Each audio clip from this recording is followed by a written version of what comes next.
everybody, I thought I'd do another COVID-19 update because a lot's happened, especially in the last few weeks. Anyone who's living in Australia will be aware that Victoria has gone into stage 4 lockdown, or I think actually Melbourne. I think the rest of the state is on stage 3. But anyway, stage 4 basically means you can't leave your house unless it's to go for an hour walk or to go to the shops. Only one person can leave to go to the shops at one time. You can't be more than 5 kilometres from your house unless you're going to like work. There's a curfew, 8 p.m. curfew. Apparently viruses only attack after 8 o'clock. You know, it's like 7:55. Oh, can't go out and kill people for another 5 minutes yet. Everyone has to wear a face mask, even though it says in the box it won't protect you from COVID-19. There's a whole bunch of crazy laws that aren't even legally binding. And we know this to be true because so many people have challenged these fines, submitted them to review, and they get rescinded. They don't make it to court because the government knows if it gets to court and gets defeated, it'll be a matter of public record. And then everyone will just say, no, we're not obeying you, Daniel Andrews, who's a premier, and they'll just go out and live as normal. And Daniel Andrews doesn't want that. It's very disturbing. You know, this virus is said to have a survival rate of 99.94% or something. And the vast majority of people that are passing away are generally the very, very elderly who are very, very sick.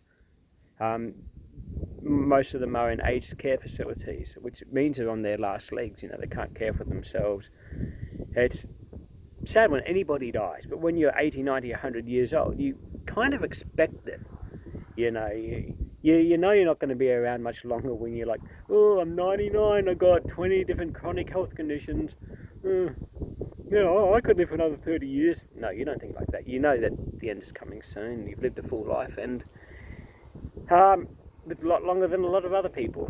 And anyway, more disturbing.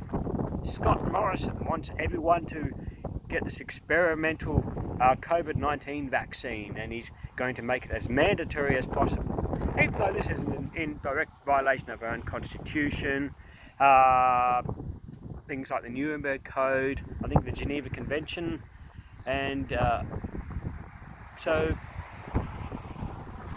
most scary thing of all is these companies dealing with, they have indemnity from lawsuits. So if, like Scott Morrison says, you must have this vaccine, and he forces the vaccine on somebody and they die, the family can't sue the vaccine company.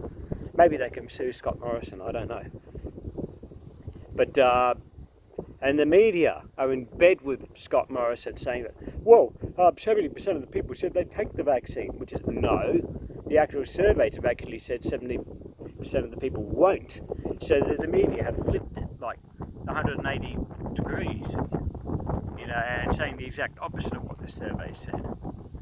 It's just unbelievable how bad things are in our country right now. And I know other places are bad as well, like America, the United Kingdom. There's meant to be a massive protest on the 5th, this Saturday. Unfortunately, I can't make it, as I would really love to support this. The police are threatening massive fines to anybody who goes. Facebook have removed a group which had 117,000 people. This was a Facebook group about the protest. So if Facebook start removing groups with 100,000 people in it for about a perfectly legal protest, you know something's up. You know they're in bed with the devil. Anyway, I've got work tomorrow, then I'm having a few weeks off. Hit me up on Facebook, okay, if you want to know more about what's going on with me. I'm not saying it publicly because there's this nasty SOB from the United Kingdom who will take great joy in what's happening. So, anyway, okay, I will see you all later, and God bless, and keep well. See you soon.